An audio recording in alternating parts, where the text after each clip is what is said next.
"Sorry, but you can't stay here. This bank is for regular patients," said the hospital receptionist with a cold look, pointing to the hallway where dozens of people were waiting standing. Miguel Santos, 34, held firmly the little kneaded roll with the results of his exams. 3 weeks ago, chest pain had become unbearable, but as an immigrant without documentation, he could only care at the public hospital when his condition became a real medical emergency. "I can wait, no problem," Miguel said with the accent that so often made him ignored or mistreated. His eyes, however, carried a strange determination, not that of someone defeated, but from whom he had already faced much worse storms. Dr. Patricia Wells, head of cardiology, passed through the hasty corridor, her flawless coat contrasting with the simple clothes of the patients waiting. When Miguel tried to show her exams, she didn't even stop. "Talk to my secretary. Acting only priority cases." In the corner of the corridor, Miguel watched everything in silence. 3 months ago, when the pain began, he had kept every penny working under construction to pay private exams. The result had been clear: severe cardiomyopathy. His heart was literally failing, and untreated he would have a maximum of 6 months of life. "Do you again?" he asked security guard Johnson, a big man who seemed to find special pleasure in expelling people like Miguel. "How many times do I need to say that this is not a place for vagabonds? I'm not a bum. I'm a bricklayer. I work every day," Miguel answered calmly, showing his calloused hands. "I just need someone to look at my exams." Johnson gave a cruel laugh. "With this poor guy, do you think someone here will believe you can pay for a heart treatment?" Miguel lowered his head for a moment, but his eyes revealed something that Johnson could not decipher. It was not submission. It was the calculated patience of someone who was secretly documenting every humiliation, every refusal, every moment of contempt. For 2 months, Miguel returned to the hospital 5 times a week, always polite, always respectful, always ignored. He began to write down names, schedules, and especially to record discreetly on his cell phone every interaction where he was treated as less than human.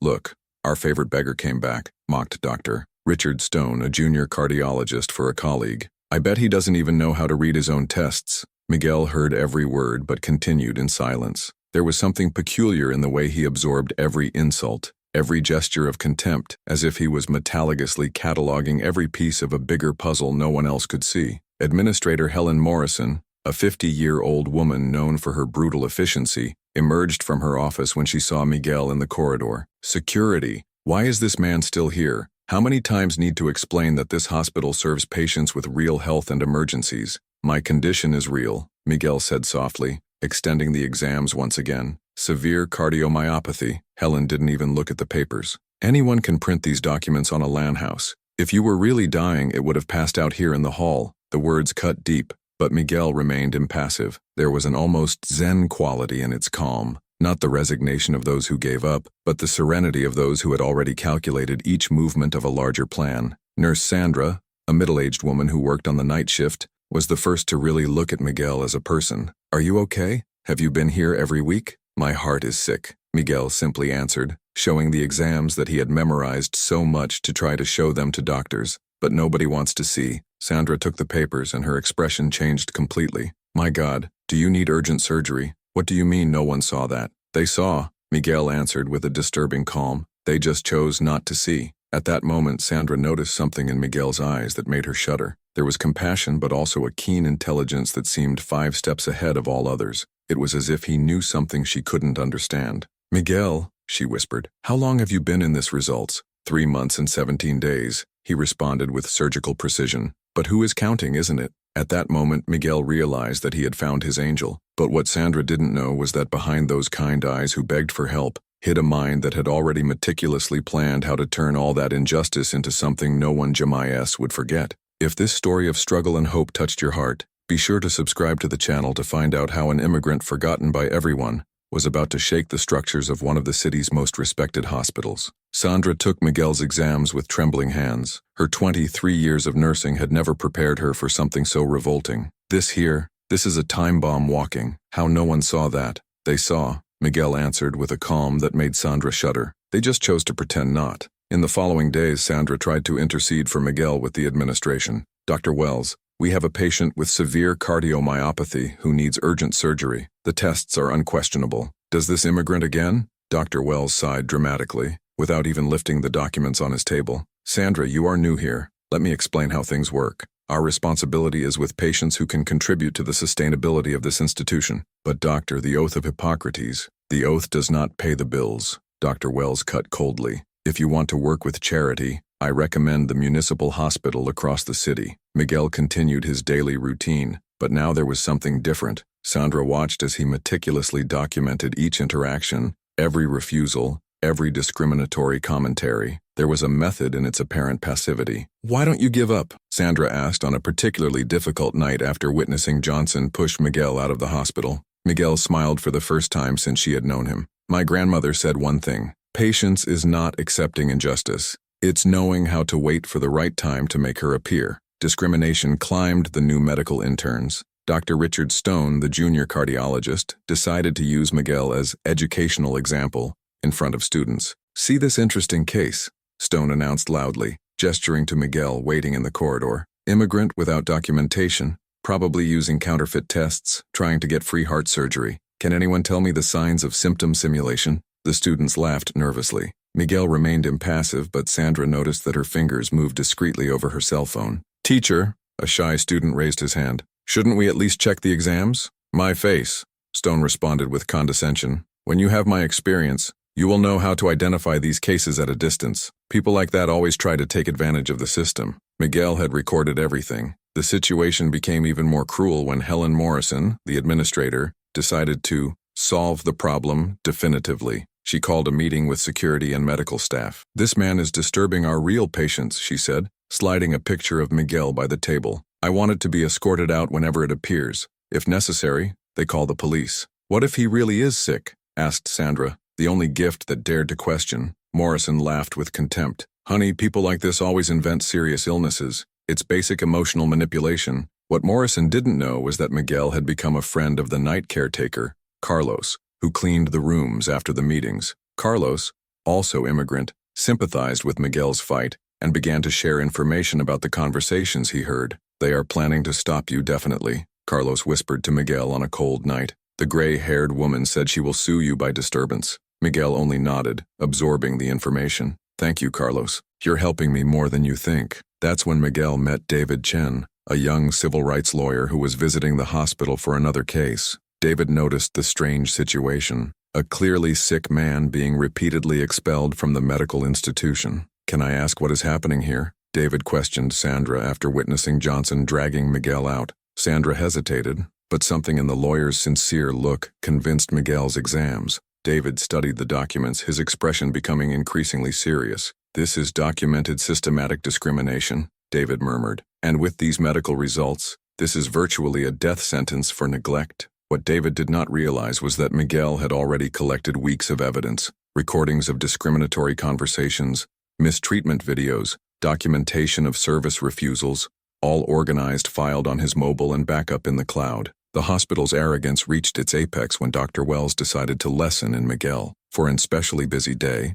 with local press covering an inauguration of a new wing, Wells, see Hamu safety allowed. "Remove this man immediately. He is harassing our employees and pretending to be sick to get attention." The cameras captured everything, Miguel being dragged out as he tried to show his tests, the multitude of well-dressed people observing indifferently, unnecessary brutality of expulsion. "Doctor," a reporter asked curiously, "does this man claim to have a serious heart condition? Do you have no obligation to evaluate medical emergencies?" Dr. Wells smiled confidently to the camera. "We have strict protocols. People try to take advantage of our kindness every day. We can't allow opportunists to harm the care of our legitimate patients." His words were recorded for posterity. Sandra watched Miguel walking away from the hospital for the last time that afternoon, carrying a folder she had never seen before. There was something different in his footsteps. Not the defeat of someone who gave up, but the silent determination of those who just completed the first phase of a much larger plan. While everyone celebrated their victory about the problematic immigrant,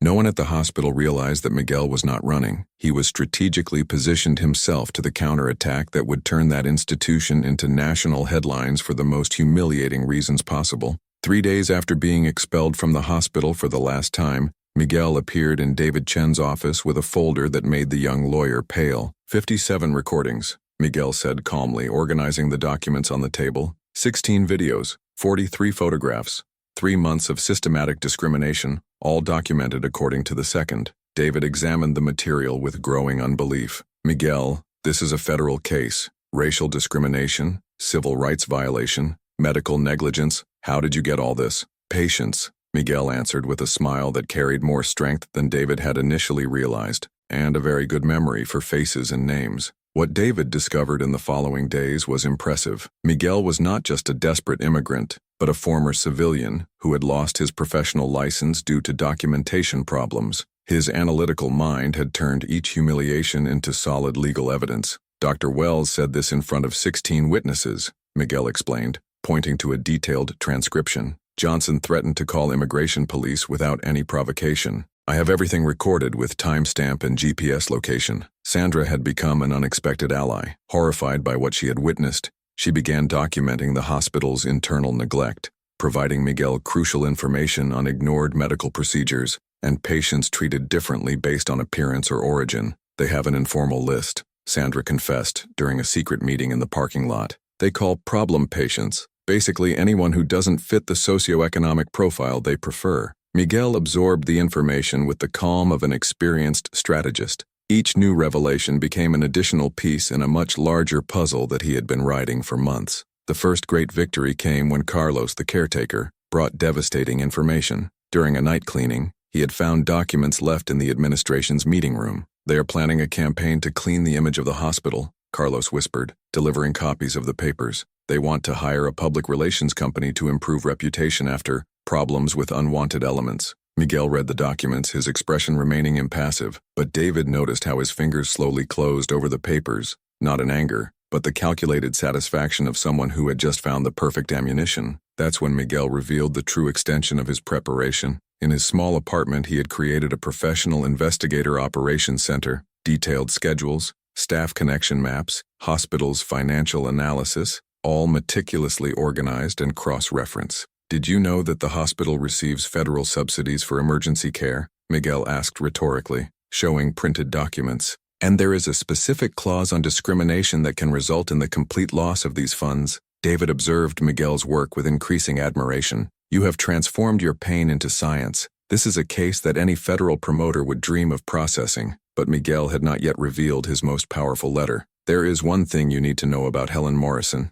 Miguel said, his voice assuming a tone he made David lean forward. She is not just an administrator. She is a minority partner of the group that has the hospital. How did you discover that? Miguel smiled for the first time since David had met him. Not a bitter but confident smile. Public records, corporate tax statements. When you have enough time and motivation, it is impressive what you can find out about people who think they are above the law. The information was explosive. Helen Morrison had participated directly in the discriminatory decisions while having direct financial interest in the results. Conflict of interest, systematic discrimination, and violation of federal regulations, all documented in forensic details. Sarah Chen, the journalist who had been interested in history, brought an additional dimension to Miguel's plan. I am preparing an investigation into inequalities in the health system. Its story would be the perfect central case. Miguel studied Sarah carefully before answering. I have a condition. The story only comes out after legal justice is done. I don't want them to have time to prepare or destroy evidence. You really thought of everything, Sarah observed with genuine admiration. My grandmother used to say, injustice plants your own seeds of destruction. Our only responsibility is to water and wait for the harvest. On the eve of David came with the legal action, Miguel made a last visit to the hospital, not to seek care, but to observe the environment that would soon be transformed forever. He passed the corridors where he had been humiliated, observed the staff who had treated him with contempt, noticed the casual arrogance that permeated each interaction. Helen Morrison passed him without recognizing him. After all, people like Miguel were invisible to her. Enjoy while you can, Miguel murmured, watching Morrison disappear in the executive elevator. Sandra found him in the parking lot. Are you sure about this? They are powerful. They have resources, expensive lawyers. Miguel reassured her with the serene confidence of someone who had prepared each movement with surgical accuracy. Sandra, they underestimated the wrong person. And when you underestimate someone who has time, intelligence, and nothing to lose, make the most dangerous mistake as possible. While St. Mary's Hospital continued to operate in the certainty of his impunity, Miguel concluded the last details of such a comprehensive and devastating plan that he would transform that respected institution into a study case about the consequences of systematic arrogance. Block 4, Climax. turn and justice is completely executed. The bomb exploded on a Monday morning when David Chen filed simultaneously with 3 lawsuits: a federal by racial discrimination, a medical negligence civilian, and a third against Helen Morrison personally for conflict of interest and violation of civil rights. "This is ridiculous," Helen grunted to receive the notification, tearing the papers without even reading them completely. "Any fifth-category lawyer can sue someone for anything these days." Dr. Wells was more concerned. "Helen, perhaps we should call the legal department and—" "For what? It's just an immigrant wanting easy money. Our lawyers will solve it in a week." What they didn't know was that Sarah Chen had already completed her journalistic investigation. For 6 weeks, she had interviewed 15 former hospital employees, 3 patients who suffered similar discrimination, and obtained internal documents through confidential sources. The first crack in confidence appeared when the hospital's corporate lawyer, after examining the evidence presented by David, urgently called Helen.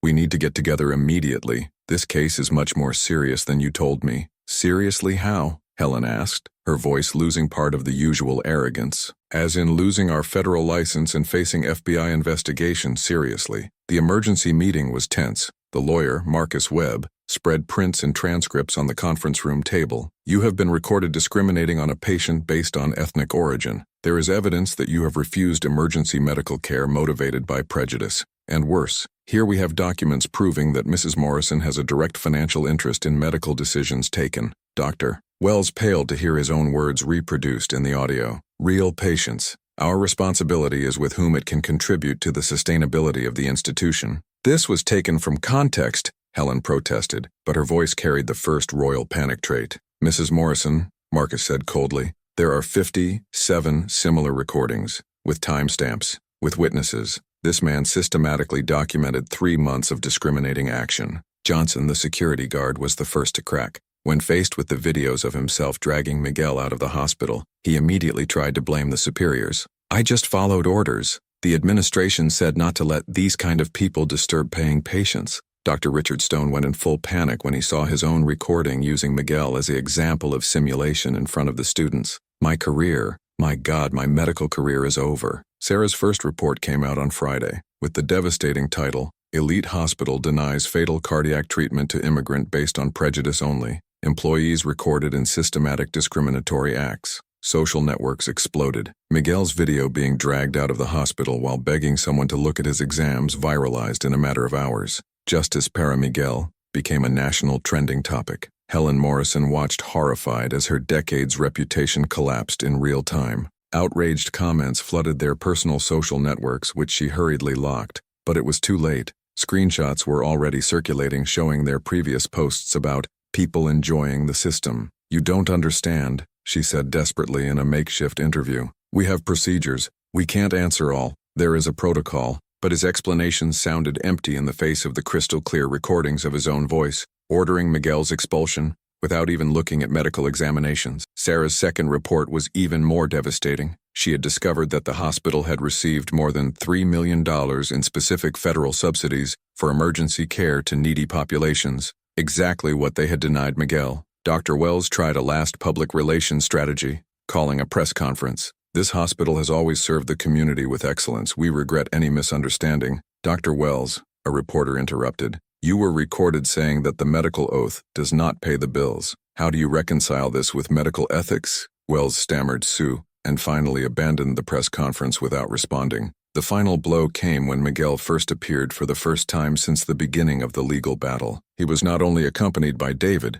but also from 3 renowned cardiologists who had voluntarily examined their results. "Severe cardiomyopathy at an advanced stage," said Dr. Jennifer Martinez, head of cardiology at Stanford University. "Any minimally competent medical professional would identify this as an absolute emergency. Refusal of treatment was criminally negligent." Miguel remained calm and worthy throughout the press conference. "I don't seek revenge. I seek justice, and that it never happens to anyone again." Sandra watched on the hospital television, where she now worked in a completely transformed environment. New protocols had been implemented, federal supervision installed, and half of the previous administration fired. Helen Morrison was formally removed from all positions at the hospital, lost her corporate appearances for breach of fiduciary contract, and faced criminal proceedings for discrimination under authority. Dr. Wells had resigned for personal reasons, but everyone knew he had been forced. Johnson was fired and included in a national hospital security list. What began as a sick immigrant begging for care had become a complete reorganization of the local medical system. But the most impressive transformation was yet to come, and would change not only Miguel's life, but of the whole community around.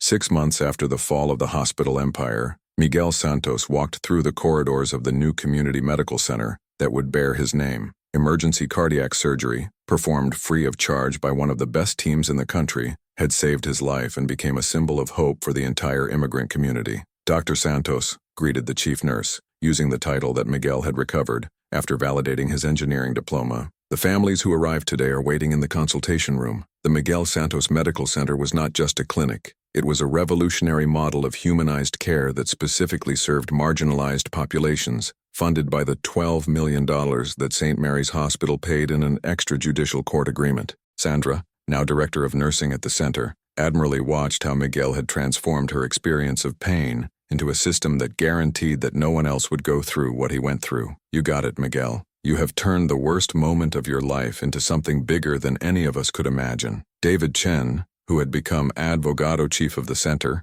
shared updates on the similar cases that came up. We received more 17 cases of medical discrimination this week. Sarah's report actually opened the floodgates. Sarah Chen, whose investigative series had won the Journalism Pulitzer Award, regularly visited to document the transformative impact that Miguel had caused on the national health system. His investigation had expanded to other hospitals, resulting in the creation of federal protocols to combat medical discrimination. Miguel's history changed everything, Sarah explained to an international documentary on immigrant rights, of a man being rejected in a hospital corridor to inspire national reform in medical care. Meanwhile, the protagonists of discrimination faced the permanent consequences of their choices. Helen Morrison had lost not only his position and corporate stakes, but faced criminal proceedings in 3 states. Her reputation was so destroyed that she had moved to a small town where no one knew her, working on basic administrative jobs under a different name. She tries to create fake profiles on social networks. Carlos, the former NOR maintenance supervisor of the center,